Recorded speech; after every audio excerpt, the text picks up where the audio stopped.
ये बन मिला लो आप बस। और ईश्वर की ऐसी अनुकंपा है कि आज उनका अच्छा हष्ट-पुष्ट बालक है। तो ये आयुर्वेद है। और मैं आपको बताऊँ कि 8.5 साल उनके विवाह को हो चुके थे और बच्चा नहीं था। इवन उसको बीमारी थी, कुछ बीपी भी था लड़के को और शुगर भी था। उसकी उस बीमारी में भी उसको बहुत आराम मिला है।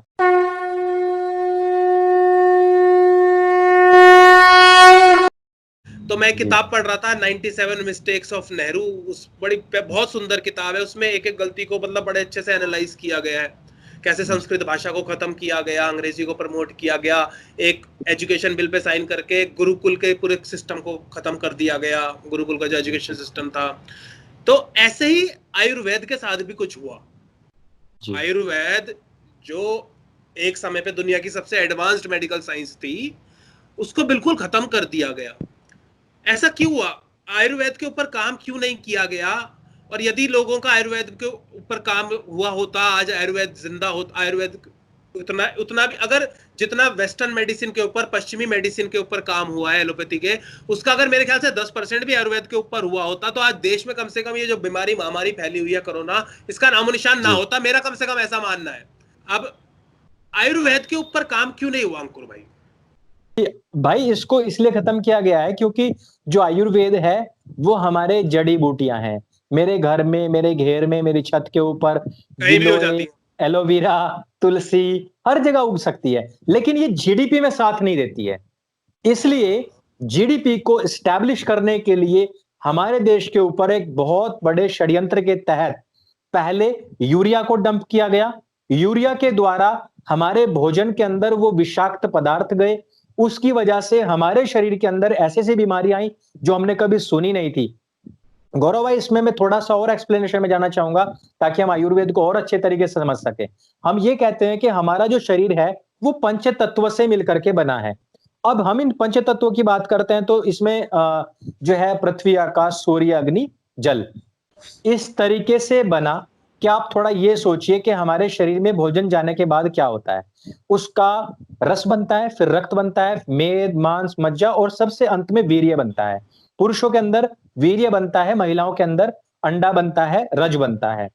इन दोनों के मिलन से एक नए शरीर का निर्माण होता है। लेकिन फिर से हम देखते हैं कि यदि उस माता को जिसके गर्भ में बालक है, वो माता को भोजन ही नहीं मिलता है, तो आप ही बताइए गौरव भाई कि वो जो भ्रूण है उसका, वो जिएगा अथवा मर जाएगा? मर जाएगा। हाँ, क्योंकि जो है वो माता भोजन कर रही है, नाभि के माध्यम से उसको वो फीड करा रही है। जो वो फीड करता है तो शरीर उसका उसी प्रकार से बढ़ता है। अर्थात हमें यहाँ से ये बात पता पड़ती है कि यदि कोई व्यक्ति को भोजन ना मिले तो एक समय के बाद वो भी मर जाता है। भ्रूण में यदि भोजन ना जाए तो उस माता के द्वारा यदि भोजन ना लिया जाए तो वो भ्रूण भी मर सकता है।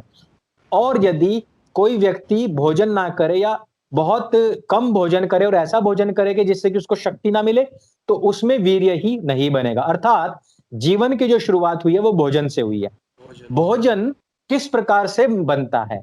पृथ्वी में बोया जाता है, जल से सिंचित किया जाता है, वायु उसको लहलहाती है, अग्नि उसको पकाती है पकाती है। और जो आकाश है अर्थात अवकाश उसको बढ़ने के लिए अवकाश मिलता है। जगह। लहलहाने के लिए उसको यस जगह जो होती है, यदि आप बीज बोएँ और उसके ऊपर पत्थर रख दें, कुछ भी नहीं होगा। तो वो उगेगा ही नहीं। तो ये जो अवकाश है, इन 5 चीज़ों के मिलने से अन्न बनता है। उस अन्न से हमारा रस, रक्त, मांस, मेद, मज्जा, अस्थि, वीर्य बनता है। उस वीर्य के समागम से भ्रूण बनता है। उस भ्रूण में भोजन के द्वारा पोषित होकर के फिर बच्चा बनता है। वो बच्चा बाहर आता है तो 3 टाइम फीड करता है। तब जाकर के ये पूरा का पूरा शरीर बनता है। अब इसमें आई सारी बात कि ये शरीर है पंच तत्वों से मिलकर के बना हुआ। अब आप गौरव भाई मुझे एक बात बताइए कि एक पीतल की रॉड है और पीतल की रॉड टूट गई। क्या आप उसको मोम से जोड़ सकते हैं या उसको आप पीतल का वेल्ड लगाना पड़ेगा? पीतल का ही लगाना पड़ेगा जी। पीतल का वेल्ड लगाना पड़ेगा। आप ये बताइए कि पंच तत्वों से मिलकर के बना शरीर और उसमें कहीं कोई फ़ॉल्ट आ गया, उसको पंच तत्वों से ठीक करोगे या फिर जो केमिकल है जिस केमिकल को मैं नहीं जानता, आप नहीं जानते, मेरा शरीर नहीं जानता, उससे ठीक करोगे। पंच तत्वों से करना पड़ेगा। और यही पंच तत्वों कारण से है ठीक करना कि पड़ेगा। अंग्रेजी दवाई में तो इलाज है ही नहीं, ये तो सिम्टम्स है को ही मार देते हैं बस। बस, क्योर नहीं दोस्तों, मैं है। खुद भुक्तभोगी बैठा हूं। मैं अंग्रेजी दवाई 5-6 साल पहले मेरे गले डाल दी डॉक्टरों ने, मैं आज तक भुगत रहा हूं उसका नतीजा। अब मैं आयुर्वेद की तरफ आया हूं, मेधावटी ले, हमारी बात हो रही थी, मैं मेधावटी अश्वगंधा की जी, तरफ अब आया हूं अश्वगंधा माइग्रेन के के लिए। लिए। और आराम आना शुरू भी हो गया और आ जाएगा। थोड़ा धीरे काम करती है आयुर्वेद, पर जड़ से इलाज करती है। अंग्रेजी दवाइयां बिल्कुल। फटाफट करती है पर जड़ से इलाज करती ही नहीं है। ये सिर्फ ऊपर ऊपर के सिम्टम्स खत्म कर देती है, अंदर से हालत और खराब कर देती है, आपको लत लग जाती है दवाइयों की। और आप इसके साथ ही साथ भस्त्रिका यानी कि डीप ब्रीदिंग करें, अनुलोम विलोम करें, तो ये पूरी तरीके से जो जितना फास्ट अंग्रेजी दवाई करती है, उतना ही फास्ट ये भी करेगी। ये भी अब हम करेगी। वापस आ रहे हैं अपने उसके ऊपर के जो पंचकर्म है, षटकर्म है, आयुर्वेद है। जो जिस तरीके से हमारा अन्न उगता है, वैसे हमारी आयुर्वेदिक औषधियां उगती हैं। हमारे शरीर को केवल और केवल यदि ठीक कर सकता है, तो वो आयुर्वेद ही ठीक कर सकता है। कोई अंग्रेजी दवाई ठीक नहीं कर सकती है, नहीं। क्योंकि उस केमिकल को मेरा शरीर जानता ही नहीं है। वो उसके लिए एक तरीके से इसको क्या कहते हैं हम, एलियन है, जो एलियन पार्टिकल है। वो उसको पहले से पहले ही भगा देगा, या तो बाहर निकालेगा, या फिर उसका रिएक्शन शरीर के अंदर होना शुरू हो जाएगा। बिल्कुल इस होता है। इस वजह से अब वो जो रिएक्शन हुआ, उसकी वजह से अब उसको दूसरी दवाई लेनी पड़ेगी। उसकी वजह से जो रिएक्शन होगा, अब उसको तीसरी दवाई लेनी पड़ेगी। इस मेरे साथ हो तरीके रहा से है, मेरे साथ ये हो रहा है। देगा। इस तरीके से आप एक चेन सिस्टम से बंध जाते हैं, विशियस और सर्कल बन यहां से जाता है। आपका पूरा परिवार डॉक्टर के पास जाना शुरू हो जाता है। डॉक्टर आपको डराना शुरू कर देता है। अब यहां से फैक्ट्रीज बननी शुरू हो जाती हैं, नई नई ड्रग्स आनी शुरू हो जाती हैं, अलग अलग दूसरे तरीके की जो दवाइयां वो आनी शुरू हो जाती हैं। यहां से एकदम पूरा से। प्रपंच चलता है। तो ये लाखों करोड़ों रुपए का बिजनेस है। ये आपके देश को खत्म कर रहा है। ये आपकी आने वाली पीढ़ियों को खत्म कर रहा है। ये आपकी फिलहाल की जो आपकी इनकम है खत्म कर रहा है, समय को खत्म कर रहा है, आपका दिमाग खराब कर रहा है। तो ये वजह है, क्योंकि एक उगा हुआ पेड़ आपको छाया दे सकता है, लेकिन जीडीपी में कोई योगदान नहीं है। लेकिन यदि वो पेड़ काट के बेच दिया जाए, तो वो जीडीपी में योगदान दे सकता है। इसलिए हमारी जो ये जो पूरा सिस्टम बना हुआ है, मैंने पहले ही बताया था कि मैकॉले से इसकी लाइन डालनी शुरू हुई थी, और वहां से लेके अभी तक अब हम हर चीज को जीडीपी से नापते हैं। हम जीडीपी से नापते हैं, ये नहीं नापते कि पर कैपिटा स्माइल कितनी है, पर कैपिटा हैप्पीनेस कितनी है। ये नहीं नाप रहे हैं हम। तो हम ये नाप रहे हैं कि पर कैपिटा इनकम कितनी है। मेरे भाई, इनकम हैप्पीनेस से कोई वास्ता नहीं रखती है। मैंने अभी देखा है, एक कोई कॉफी की चेन थी, उसका कोई बड़ा मालिक था, अभी वो उसने सुसाइड किया है, वो सोसाइटी डूब की के कहीं सीसीडी। मरा है। हाँ हाँ हाँ हाँ सीसीडी वाला। अभी हाँ। मैंने सुना है कि लक्ष्मी मित्तल की बेटी थी, बहुत बड़ी शादी की थी, लेकिन ज्यादा दिन तक चल नहीं पाए। मैंने ऐसा सुना है कोई अभी। लेना देना नहीं है, अगर पैसे से लेना कोई देना इस होता करिश्मा तो कपूर है, बीएमडब्ल्यू में वाला हमेशा मुस्कुरा रहा होता, खुश होता, रिक्शा वाला हमेशा रो रहा होता, पर बहुत। ऐसा कुछ नहीं है।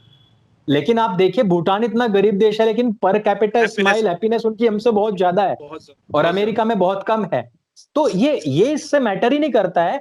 इसीलिए मैं कह रहा था कि मनुस्मृति इस बात पे बहुत क्लियर है कि आपकी पर कैपिटा हैप्पीनेस कितनी है, वो उसके ऊपर ध्यान देती है। आयुर्वेद में स्वास्थ्य के ऊपर है। हम अगर अच्छी संतान, अच्छा भविष्य, अच्छे नागरिक नहीं दे सकते, तो लानत है हमारे ऊपर। इस बात के ऊपर आयुर्वेद बहुत विशेष ध्यान देता है कि आपको ब्रह्मचर्य का पालन क्यों करना चाहिए, ताकि हमारी जो संतति है वो ऐसी हो पैदा, वो एकदम निरोगी, हष्ट-पुष्ट हो।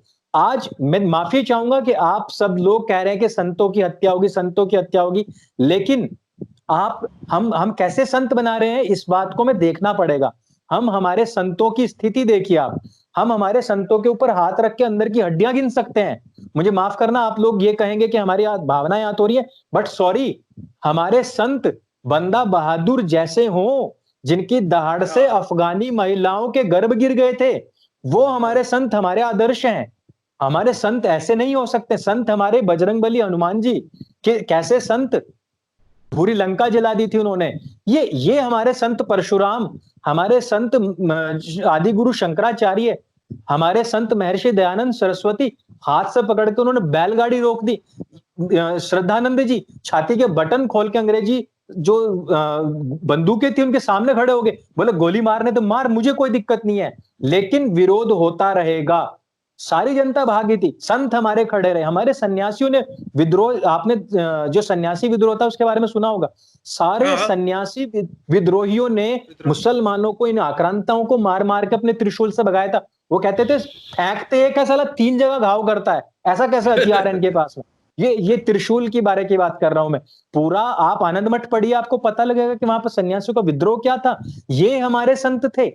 लेकिन आज गौरव भाई, ये हमारी बड़ी विडंबना है कि उड़ा उड़ा चून पितरों के नाम का, हमारे मुजफ्फरनगर में कहावत है कि जो आटा गिर जाता है जमीन पे तो उसको साफ करके कटोरी में भर के रख लेते हैं, जब मंदिर जाएंगे तो वहां चढ़ा देंगे। तो हम अपने बलिष्ठ बच्चों को, अपने जो हमारे शक्तिशाली बच्चे हैं जिनमें जज्बा था, उन लोगों को हमने कहां डाला है, गले में पट्टा डाल के नौकरी करवा रहे हैं। और जो बच्चे हमारे रोगी हो जाते हैं, धोगी हो जाते हैं, जिनको अच्छा माइंड नहीं होता, उनको क्या सोचते हैं, गुरुकुल में फेंका हो इन लोगों को। वो बच्चे अपनी भरपूर कोशिश करते हैं, मैं मानता हूं 100% देने की कोशिश करते हैं, लेकिन वो नहीं हो पाता है। जो फल होता है घर में, हम फल लेके आए, एक काना काना सा फल होगा, हल्का सा गला गुला सा, वो भगवान के नाम का बचा के रख लेंगे, अच्छे अच्छे हमने खाने हैं। तो धर्म की रक्षा कैसे होगी? नहीं, अब तो ना मैं देखता हूं कि बच्चों में पैदा होते ही रोग शुरू हुए हैं। ये वास्तविकता है कि हमने ये जो बर्गर, पिज्जा और पाश्चात्यकरण की तरफ जो हमारी बहनें बेटियां गई हैं, वो जब माएं बनती हैं तो भी उनके अंदर वो क्रेविंग रहती है। तो वो पॉप्स खाना, ये चिप्स खाना, कॉफी पीना, बर्गर खाना, पिज्जा खाना, ये अटरम सटरम खाना। अब इन सब में क्या है, इन सब में बहुत हानिकारक पदार्थ गिरते हैं। तो अब आकर के कुछ लोगों में आई है अकल, और मैं मानता हूं कि अगर इस जागरूकता का अभियान इसी तरीके से चलता रहा, जिस प्रकार से आयुर्वेद का, जिस प्रकार से योग, आसन, प्राणायाम का जो एक मुहिम चली है और उसको युवाओं ने सपोर्ट किया है, मैं मानता हूं कि आगामी भविष्य में एक अच्छा भविष्य है भारत में। और भारत में भले ही ना हो, लेकिन हम ये जानते मानते हैं कि अमेरिका जैसे देश के अंदर 33% यदि प्रोडक्शन आयुर्वेदिक दवाइयों का होता हो, चाइना के अंदर 42%, इंडिया के अंदर तो 7% से भी नीचे है। अरे अंकुर भाई, मैं अश्वगंधा जब मैंने ली, अभी तो मेरी ना थोड़ी लेके उसको एकदम से वो हो गई, वो थोड़ी गर्म होती है ना अश्वगंधा, तो मेरे को थोड़ा अजीब सा लगा, तो मैं थोड़ा रिसर्च करने लगा। मेरे को 5 चाइनीज डॉक्टर द्वारा लिखे रिसर्च पेपर मिल गए अश्वगंधा के ऊपर। हिंदुस्तान में कोई रिसर्च नहीं कर रहा, चाइना अश्वगंधा के ऊपर रिसर्च कर रहा। भाई तुम क्यों नहीं कर रहे हो? भारत में मैं आपको बहुत छोटी सी बात बताता हूँ, बहुत छोटी सी बात बताता हूँ। एक दंपत्ति थी, उस दंपत्ति को काफी समय से बच्चा नहीं था। महिला बिल्कुल सही थी, पुरुष में क्या था कि उसमें वीर्यहीनता थी, शुक्राणु बहुत कम थे। तो अब हुआ क्या कि उन्होंने मेरे से संपर्क किया, तो वो कहने लगे किस इस तरीके से बात है कि उनको किसी ने ये बता दिया कि एलोपैथी का इलाज मत कराना, नहीं तो ये बिल्कुल नष्ट हो जाएगा। सही तो आप इसका इलाज बताओ। हाँ, तो आप इसका इलाज बताओ। तो मैंने कहा कोई बड़ी बात नहीं है, आप अश्वगंधा, शतावर, पुनर्नवा ये ले लीजिए, और इसमें सफेद मूसली, इन सब का पाउडर बराबर मात्रा मिला के, और जितना ये मात्रा हुई है उससे आधी मात्रा जो मिश्री है, मिश्री जो होती है उसका पाउडर मिला के वो मिला लो, और अच्छे परिणाम चाहिए। मैंने कहा इतनी मात्रा में आप कौच के बीज पीस के उसका पाउडर मिला लो, या कौच के बीज का पाउडर मिल भी जाता है, ये मिला लो आप बस। और ईश्वर की ऐसी अनुकंपा है कि आज उनका अच्छा हष्ट पुष्ट बालक है। तो ये आयुर्वेद है। और मैं आपको बताऊं कि 8.5 साल उनके विवाह को हो चुके थे और बच्चा नहीं था। इवन उसको बीमारी थी, कुछ बीपी भी था लड़के को और शुगर भी था। उसकी उस बीमारी में भी उसको बहुत आराम मिला है। इवन उसके चेहरे पे भी चमक आई है, पहले से अच्छी लालिमा है। इतना अच्छा, मतलब इन सब चीजों का रिजल्ट है। जैसा तो कुछ है ही नहीं। मैं तो अंग्रेजी दवाई छूने नहीं वाला जिंदगी में। मैं तो ऐसा भुक्त भोगी हूँ, ऐसा पक गया हूँ, इतना परेशान हुआ हूँ मैं इस अंग्रेजी दवाई को लेके। मैं तो छूने नहीं वाला जिंदगी में साला कभी हम अंग्रेजी दवाइयों को।